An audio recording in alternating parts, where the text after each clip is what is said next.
O Messias judaico viria para restaurar Israel e a Torá, não para aboli-la, não para negá-la. A teologia paulina introduz novidades como a universalidade do pecado adâmico e a expiação vicária, que são desenvolvimentos que se desviam radicalmente dos conceitos do judaísmo de Jesus, conceitos tradicionais de Jesus. O, entre aspas, chamado corpo místico de Cristo, fecha aspas, é uma invenção paulina, onde, ele afirma, não há judeu nem grego. Isso transcende a identidade étnica judaica, que sempre foi central na aliança com Deus, com o Eterno. Essa, então, é uma nova religião, não a continuidade da fé de Abraão, Moisés ou do próprio Jesus. Nós vamos falar sobre autoridade anacrônica e inovação teológica. Paulo, a Septuaginta e a autocondenação. Para fechar, a autoridade de Paulo é ela própria anacrônica. O que significa isso? Paulo sequer foi um discípulo direto de Jesus.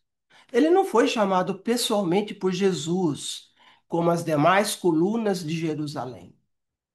Aqueles, sim, que foram testemunhas oculares, que viram, ouviram e andaram pessoalmente com Jesus. A sua autoridade, que é a de Paulo, baseia-se em uma suposta visão exclusiva e única de Jesus pós-ressurreição, como ele mesmo afirma em Gálatas, capítulo 1, verso 1, 12 e 1 Coríntios 15, 8. Uma visão que ninguém mais testemunhou, que não pode ser verificada. Ao contrário do ocorrido com Moisés, que teve quase 2 milhões de pessoas que testemunharam e ouviram Deus diretamente junto com Moisés. Isso está na Tanar, a Tanar de Jesus. Essa autonomia, entre aspas, a autonomia teológica de Paulo, permitiu-lhe contornar qualquer necessária validação da parte dos apóstolos originais, discípulos diretos de Jesus, e criar uma doutrina individual por conta própria. A sua autoridade é, em essência, autoproclamada.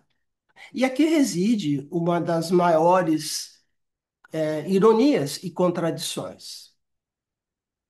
O próprio Paulo, em Gálatas 1, de 8 a 9, declara dois pontos, abre aspas. Mas ainda que nós mesmos, ou um anjo do céu, vos anuncie outro evangelho, além do que eu já vos tenho anunciado, seja anátema. Assim como já vô-lo dissemos. Agora de novo também vô-lo digo. Se alguém vos anunciar outro evangelho além do que já recebestes, seja anátema. O seu evangelho, de Paulo, como demonstrado, diverge fundamentalmente dos ensinamentos do judaísmo do próprio Jesus e da própria lei, da Tanar, e da visão dos seus discípulos originais, as testemunhas oculares da história. Ora, se Paulo é o arauto de outro evangelho, em comparação com a verdade de Jesus e dos apóstolos, então, pelas suas próprias palavras, ele se autocondena. Ele é o paradoxo encarnado de sua própria condenação, o anátema. Ele é quem subverteu a mensagem original. Enquanto Jesus e seus discípulos, com a sua fidelidade à lei e aos profetas e aos escritos, são a verdadeira Tanar, a verdade direta e original, Paulo é Septuaginta.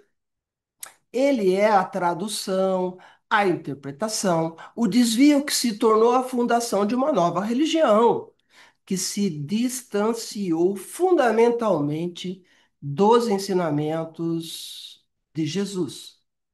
Isso, de certa forma, explica a divisão na igreja e a luta por poder temporal e político dos seus líderes religiosos. Portanto, quando olhamos para a história com uma lente crítica e honesta, vemos que a visão de Paulo não foi uma evolução natural do judaísmo de Jesus. Foi uma ruptura, uma reengenharia teológica. E é por isso que a realidade histórica mostra inequivocamente o título do vídeo, deste vídeo, que é Paulo, vírgula, o anticristo, dois pontos. A autocondenação de um evangelho contra os ensinos de Jesus. É hora, e para alguns já é tarde demais, de reavaliarmos cada uma dessas fundações e doutrinas da nova fé paulina e confrontarmos suas verdadeiras origens. Obrigado pela atenção. Reflita profundamente sobre esses pontos e continue buscando a verdade. Jesus é a Tanar e Paulo é a Septuaginta. Obrigada, excelente semana, bons estudos e até o próximo vídeo. Siga-nos no Instagram e no YouTube. Obrigado.